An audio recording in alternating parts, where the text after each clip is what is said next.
नमस्कार, मी अमोल जाधव. सर्व पालकांचे आपल्या चॅनलवरती हार्दिक स्वागत आहे. मित्रांनो, आजच्या या व्हिडिओमध्ये RTचा फॉर्म ऑनलाईन कसा भरायचा हे आपण पाहणार आहे. A to Z प्रोसेस तुम्हाला सांगणार आहे. तर व्हिडिओ शेवटपर्यंत पहा. चॅनलवरती पहिल्यांदा असाल तर चॅनलला सबस्क्राईब करून ठेवा. मित्रांनो, RT ॲडमिशन 2025-26ची ऑनलाईन प्रक्रिया सुरू झालेली आहे. तर आता याचा ऑनलाईन फॉर्म भरण्यासाठी वेबसाईट कोणती असणार आहे तर तुम्ही ते स्क्रीनवरती पाहू शकताय.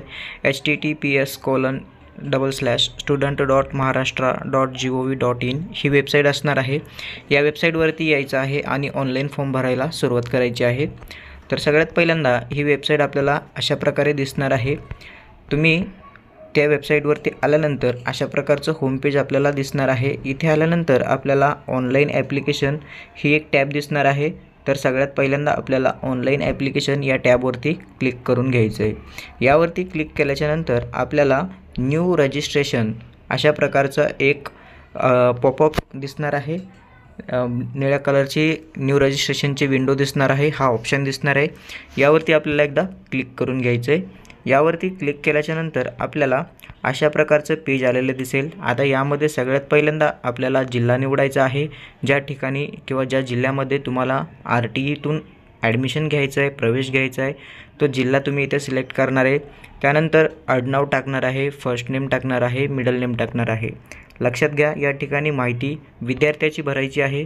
तर विद्यार्थ्याचं नाव, जन्मतारीख, सर्व गोष्टी ज्या आहेत ते भरून घ्यायची आहेत.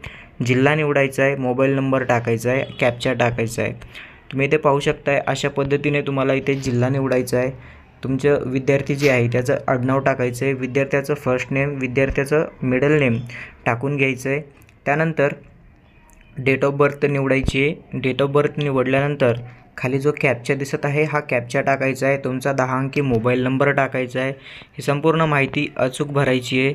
संपूर्ण माहिती अचूक भरल्यानंतर तुम्हाला खाली ऑप्शन दिलेला आहे रजिस्टर बटनचा. तर पहा, विद्यार्थ्याचं नाव, जन्मदिनांक सर्व अचूक भरायचं आहे. आपला जिल्हा निवडायचा आहे, मोबाईल नंबर टाकायचा आहे. त्यानंतर तुम्हाला खाली ते रजिस्टर हे एक बटन दिसत आहे, त्यावरती क्लिक करून घ्यायचं आहे. यावरती क्लिक केल्यानंतर तुम्हाला मोबाईलवरती एक ॲप्लिकेशन नंबर पाठवला जाईल. अशा प्रकारे मोबाईलवरती एक ॲप्लिकेशन नंबर आणि पासवर्ड पाठवला जाईल. तो तुमच्या फोनवरती आलेला असेल, तो तुम्हाला पाहायचा आहे. आणि आपल्याला हा युजरनेम आणि पासवर्ड स्क्रीनवर देखील अशा पद्धतीने दाखविला जाईल. तर हा युजरनेम आणि पासवर्ड टाकून आपल्याला एकदा लॉग इन करून घ्यायचं आहे. तर लॉग इन करण्यासाठी आपल्याला इथे डाव्या साईडला पाहू शकता युजर लॉग इन ऑप्शन देण्यात आलेला आहे. या ठिकाणी तुम्हाला मोबाईलमध्ये एक युजरनेम आणि पासवर्ड मिळालेला आहे. तो युजरनेम आणि पासवर्ड इथे टाकायचा आहे. त्यानंतर कॅप्चा कोड विचारेल तर कॅप्चा कोड टाकायचा आहे. कॅप्चा कोड टाकून घेतल्यानंतर लॉग इन या बटनवरती क्लिक करायचं आहे. जसं तुम्ही लॉग इन या बटनवरती क्लिक कराल त्यानंतर तुम्हाला अशा प्रकारचं चेंज पासवर्डसाठीचा एक पॉपअप आलेला दिसेल. यामध्ये तुम्हाला ॲप्लिकेशन नंबर टाकलेला दिसेल. त्यानंतर तुम्हाला ओल्ड पासवर्ड विचारेल. तर ओल्ड पासवर्ड म्हणजेच तुमच्या फोनवरती जो पासवर्ड आलेला आहे वन टाईम तो इथे टाकायचा आहे. त्यानंतर इथे न्यू पासवर्ड सेट करायचा आहे. त्यानंतर रिटाईप न्यू पासवर्ड या ठिकाणी तुम्ही नवीन पासवर्ड जो टाकणार आहे तो पासवर्ड न्यू पासवर्ड आणि रिटाईप पासवर्ड या ठिकाणी टाकायचा आहे. आता तुम्ही या ठिकाणी न्यू पासवर्ड कशा पद्धतीने बनवू शकता तर तुमचे नाव @123 किंवा तुमचे नाव #123 अशा पद्धतीने तुम्ही इथे पासवर्ड बनवून घ्यायचा आहे. पासवर्ड बनवल्यानंतर पासवर्ड अपडेट सक्सेसफुली अशा प्रकारे तुम्हाला मेसेज आलेला दिसेल. स्क्रीनवरती दिलेल्या इमेजप्रमाणे नवीन पासवर्ड तयार करून घ्यायचा आहे व नंतर सबमिट या बटनवरती क्लिक करायचं आहे. पासवर्ड अपडेट सक्सेसफुली झाल्यानंतर आपल्याला परत एकदा आता लॉग इन व्हायचं आहे. तर त्यासाठी आपण जो युजर ID व नवीन पासवर्ड जो टाकलेला आहे तो टाकून घ्यायचा आहे आणि कॅप्चा कोड जो आहे तो इथे टाकायचा आहे. त्यानंतर लॉग इन करायचं आहे. लॉग इन केल्यानंतर आपल्याला अशा पद्धतीने ॲप्लिकेशनचं पेज जे आहे ते ओपन झालेले दिसेल. यामध्ये सगळ्यात पहिली इन्फॉर्मेशन जी आहे ती चाइल्ड इन्फॉर्मेशन आहे, म्हणजेच विद्यार्थ्याची इन्फॉर्मेशन आहे. यामध्ये तुम्हाला इंग्लिशमध्ये child name, first name, middle name, last name टाकलेलं दिसेल. त्यानंतर बालकाचं नाव जे आहे ते मराठीमध्ये आपल्याला इथे टाकून घ्यायचं आहे. जर इथे मराठी टायपिंग होत नसेल तर व्हॉट्सअपवरती तुम्ही मराठीत लिहून कॉपी पेस्ट करून इथे मराठीमध्ये नाव लिहून घ्यायचे आहेत. त्यानंतर मदर नेम विचारलेला आहे, मदर नेम फुल टाकायचं आहे. तसंच मराठीमध्ये आईचं पूर्ण नाव लिहायचं आहे, वडिलांचं पूर्ण नाव इंग्लिशमध्ये आणि मराठीमध्ये लिहून घ्यायचं आहे. डेट ऑफ बर्थ ऑटोमॅटिकली आलेली असणार आहे. त्यानंतर पुढे यायचं आहे आपल्याला. या ठिकाणी आपल्याला जिल्हा निवडायला विचारेल तर जिल्हा निवडून घ्यायचं आहे, गाव निवडायचं आहे. त्यानंतर इथे ॲड्रेस प्रूफची संपूर्ण माहिती आपण टाकून घेतलेली आहे. तर संपूर्ण माहिती अशा पद्धतीने भरल्यानंतर आपल्याला पुढे यायचं आहे. पुढे आल्यानंतर खाली आपल्याला एक सेव्हचं बटन दिसेल. संपूर्ण माहिती, संपूर्ण पत्ता भरून घेतल्यानंतर सेव्ह या बटनवरती क्लिक करायचे आहे. तुम्ही सेव्ह या बटनवरती क्लिक केल्यानंतर तुम्हाला इथे तुम्ही यापूर्वी RTमध्ये प्रवेश घेतला आहे का हा ऑप्शन विचारण्यात आलेला आहे.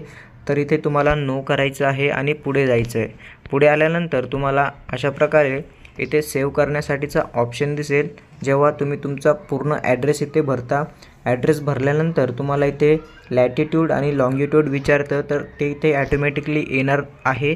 तर त्यासाठी तुम्हाला इथे सेव्हवरती क्लिक करायचं आहे. सेव्हवरती क्लिक केल्याच्यानंतर तुम्हाला इथे एक गुगल मॅपचं लोकेशन आलेलं दिसेल, सेव्ह एडिट गुगल ॲड्रेस, यावरती तुम्हाला क्लिक करून घ्यायचं आहे. यावरती क्लिक केल्यानंतर तुमच्यासमोर गुगल मॅप ओपन होईल. गुगल मॅप ओपन झाल्यानंतर तुम्ही ज्या ठिकाणी राहताय, तुमचं घर ज्या ठिकाणी आहे किंवा तुम्ही जो आता रहिवासी पुरावा म्हणून, निवासी पुरावा म्हणून जिथे सादर करणार आहे, तर त्या ठिकाणी तुम्ही राहत आहेत. त्या ठिकाणी तुम्हाला हा लाल कलरचा जो बलून आहे तो तुमच्या घरावरती नेऊन ठेवायचा आहे. तो नेऊन ठेवण्यासाठी तुम्हाला 5 वेळेस तो बलून जो आहे तो बदलता येणार आहे. 5 वेळेसच्या नंतर तुम्हाला तो बलून बदलता येणार नाही. त्यामुळे अचूकपणे तुमच्या घरावरती तो रेड कलरचा बलून नेऊन ठेवायचा आहे. त्यानंतर सेव्ह अँड अपडेट या बटनवरती तुम्हाला क्लिक करून घ्यायचं आहे. दिलेल्या चित्रामध्ये तुम्ही पाहू शकताय गुगल मॅपमध्ये जो लाल कलरचा जो बलून आहे तो तुमच्या घरावरती नेऊन ठेवायचा आहे आणि सेव्ह अँड अपडेट यावरती क्लिक करून घ्यायचं आहे. यावरती क्लिक केल्यानंतर प्लीज चेक गुगल ॲड्रेस असा आपल्याला मेसेज येईल. यावरती आपल्याला ओके या बटनवरती एकदा क्लिक करून घ्यायचं आहे. जसं आपण ओके या बटनवरती क्लिक करू त्यानंतर आपल्याला अशा प्रकारे इथे लॅटिट्यूड आणि लॉंगिट्यूड आलेलं दिसणार आहे. त्यानंतर आपल्याला खाली सेव्ह बटनवरती क्लिक करायचं आहे. सेव्ह बटनवरती क्लिक केल्याच्यानंतर आपल्याला पुढील पेज जे आहे ते ओपन होणार आहे. अशा पद्धतीने आपलं संपूर्ण ही माहिती, ॲड्रेस प्रूफची माहिती आपली भरून झालेली आहे. त्यानंतर आपल्यासमोर नवीन टॅब ओपन होणार आहे, ती म्हणजेच ॲप्लिकेशनची टॅब. आता या टॅबमध्ये तुम्हाला अचूक इयत्ता निवडायची आहे. तुम्हाला कोणत्या इयत्तेसाठी प्रवेश घ्यायचा आहे, तर इथे इयत्ता तुमचं जे काही बाळाचं वय आहे त्या वयानुसार इथे इयत्ता पहिलीसाठी पात्र असणार आहे की ज्युनियर KG, सिनियर KG, कोणत्या इयत्तेसाठी पात्र असणार आहे ते तुम्हाला इथे सिलेक्ट स्टँडर्ड यावरती क्लिक करून तुमची इयत्ता निवडायची आहे. सिलेक्ट रिलिजन म्हणजेच इथे तुम्हाला तुमचा धर्म निवडायचा आहे. जे काही असेल, ओपन असेल तर हिंदू वगैरे, आणि कास्ट कॅटेगरीमध्ये असेल तर SC, OBC, NT जे असेल ते तुम्हाला इथून सिलेक्ट करायचं आहे. त्यानंतर सिलेक्ट कॅटेगरी या ठिकाणी तुमची अचूक कॅटेगरी जी आहे ती निवडून घ्यायची आहे. कॅटेगरी निवडल्यानंतर इथे विचारेल तुम्हाला की चाइल्ड डिसेबिलिटी म्हणजेच अपंगत्व आहे का, असेल तर यस करा, अन्यथा नोवरती टिक राहू द्या. त्यानंतर HIV अफेक्टेड आहे का, असेल तर यस करायचं आहे. मग HIV अफेक्टेड आहे तर कोण आहे हे इथे आपल्याला सिलेक्ट करावं लागेल. त्यानंतर आपल्याला इथे आधार कार्ड नंबर विचारला जाईल. जर विद्यार्थ्याचा आधार कार्ड असेल तर यसवर क्लिक करा, नसेल तर नोवरती क्लिक करून पुढे जावा. ॲन्युअल इन्कम इथे विचारलेलं आहे. जे काही ओपनमधून फॉर्म भरणार आहेत किंवा EWSमधून फॉर्म भरणार आहेत त्यांना इथे उत्पन्नाचा दाखला हा कंपल्सरी लागणार आहे. आणि जे काही कास्टमध्ये येतात, जे जात संवर्गमध्ये येतात त्यांना इथे उत्पन्नाचा दाखला लागणार नाही, परंतु जातीचा दाखला हा कंपल्सरी लागणार आहे. त्यानंतर अशा पद्धतीने संपूर्ण माहिती भरून घेतल्यानंतर पुढे यायचं आपल्याला. पुढे आल्यानंतर जसं मी तुम्हाला सांगितलं होतं की जर दिव्यांग असेल तर यस करायचं आहे. यस केल्यानंतर मग दिव्यांग कशामध्ये आहे ते सिलेक्ट करण्यासाठी तुम्हाला अशा पद्धतीने एक ड्रॉपडाऊन येईल, ते इथून आपल्याला सिलेक्ट करावा लागेल. आणि जर अपंग असेल तर ते 40% जास्त अपंग असल्याचं प्रमाणपत्र तुमच्याकडं असणं गरजेचं राहणार आहे. त्यानंतर अशा पद्धतीने आपल्याला जसं मी वर सांगितलं होतं की HIV अफेक्टेड असेल तर इथे यस करायचं आहे, नसेल तर नोवरती क्लिक करायचं आहे. त्यानंतर आपल्याला पुढे बघा आधार कार्ड नंबर टाकण्यासाठी विचारलेला आहे. असेल तर टाकायचा आहे, नसेल तर नोवरती क्लिक करायचं आहे. त्यानंतर पुढे यायचं आहे, सेव्ह बटनवरती क्लिक करायचं आहे। अशा पद्धतीने आपली संपूर्ण माहिती इथे भरलेली दिसणार आहे। यामध्ये ॲड्रेस प्रूफ या ठिकाणी तुम्हाला यस करायचं आहे, बर्थ सर्टिफिकेट या ठिकाणी तुम्हाला यस करायचं आहे। जर तुम्ही ओपनमधून फॉर्म भरताय तर इन्कम सर्टिफिकेटवरती यस करायचं आहे आणि जर तुम्ही कास्ट संवर्गातून जात संवर्गातून फॉर्म भरत असाल तर कास्ट सर्टिफिकेट यावरती यस करायचं आहे। त्यानंतर आता पुढची स्टेप येते ती म्हणजे स्कूल सिलेक्शन। स्कूल सिलेक्शन टॅबवरती क्लिक केल्यानंतर तुम्हाला इथे विदिन 1 किलोमीटर, त्यानंतर विदिन 1 ते 3 किलोमीटर, ग्रेटर दॅन 1 ते 3 ते त्याच्या पुढील शाळा अशा पद्धतीने तुम्हाला ओपन झालेल्या दिसतील। तर इथे तुम्ही पाहू शकताय अशा पद्धतीने शाळा तुमच्या समोर येणार आहेत। यापैकी तुम्हाला ज्या शाळा आहेत त्या निवडायच्या आहेत। तुम्ही 10 शाळा इथे निवडू शकता, कमीत कमी 1 आणि जास्तीत जास्त 10 शाळा तुम्ही इथे निवडू शकताय। दिलेल्या इमेजप्रमाणे चेकबॉक्स सिलेक्ट करून घ्यायचा आहे आणि सेव्ह बटनवरती क्लिक करून घ्यायचं आहे। स्कूल सिलेक्शन सेव्ह सक्सेसफुली अशा प्रकारचा पॉपअप आलेला दिसेल। यावरती तुम्हाला या ओके बटनवरती एकदा क्लिक करून घ्यायचं आहे। ओके बटनवरती क्लिक केल्यानंतर तुम्हाला इथे अशा पद्धतीने शाळा निवडलेली दिसेल। शाळेच्या नावावर क्लिक केल्यावर शाळेचा पत्ता व इतर माहिती तुम्हाला दिसणार आहे। संपूर्ण माहिती भरते वेळेस जर तुम्हाला वाटलं की आपण फॉर्म भरताना काही माहिती चुकलेली आहे, जसे की नावामध्ये स्पेलिंग चुकली असेल किंवा जन्मतारीख चुकली असेल किंवा आधार नंबर टाकताना चुकला असेल, जर काही फॉर्ममध्ये तुमच्या लक्षात आलं की आपला फॉर्म चुकलेला आहे तर इथे तुम्ही पाहू शकताय उजव्या साईडला डिलीट ॲप्लिकेशन हा एक टॅब देण्यात आलेला आहे। फॉर्म सबमिट करण्याच्या पूर्वी तुम्हाला या डिलीट ॲप्लिकेशनवरती क्लिक करून तुमच्या फॉर्ममधील जे काही चुका झाल्या असतील त्या चुका तुम्हाला दुरुस्त करता येणार आहेत। एकदा फॉर्म सबमिट झाल्यानंतर तुम्हाला या फॉर्ममध्ये कुठलीही दुरुस्ती करता येणार नाही किंवा नवीन फॉर्म भरता येणार नाही। त्यामुळे संपूर्ण माहिती व्यवस्थित न चुकता भरा आणि चुकलेली आहे असं लक्षात जर आलं तर फॉर्म सबमिट करण्याच्या ऐवजी डिलीट ॲप्लिकेशन करायचं आणि परत नवीन रजिस्ट्रेशन करून संपूर्ण फॉर्म नवीन भरता येणार आहे। परंतु एकदा फॉर्म सबमिट झाला तर तुम्हाला परत दुसरा फॉर्म भरता येणार नाही किंवा एडिट करता येणार नाही। त्यामुळे स्कूल सिलेक्शनमध्ये तुम्ही ह्या शाळा सर्व निवडल्या त्याप्रमाणे शाळेची माहिती दिसणार आहे। त्यानंतर आता फायनल स्टेप येते ती म्हणजेच फॉर्म सबमिशन। फॉर्म सबमिशन यावरती क्लिक केल्यानंतर तुमच्यासमोर संपूर्ण माहिती इथे दाखवलेली जाईल। तुम्ही जी माहिती भरलेली आहे ती संपूर्ण माहिती अशा प्रकारे तुम्हाला दिसणार आहे। फॉर्म सबमिशन टॅबवर क्लिक केल्यानंतर अशी माहिती तुम्हाला दिसेल।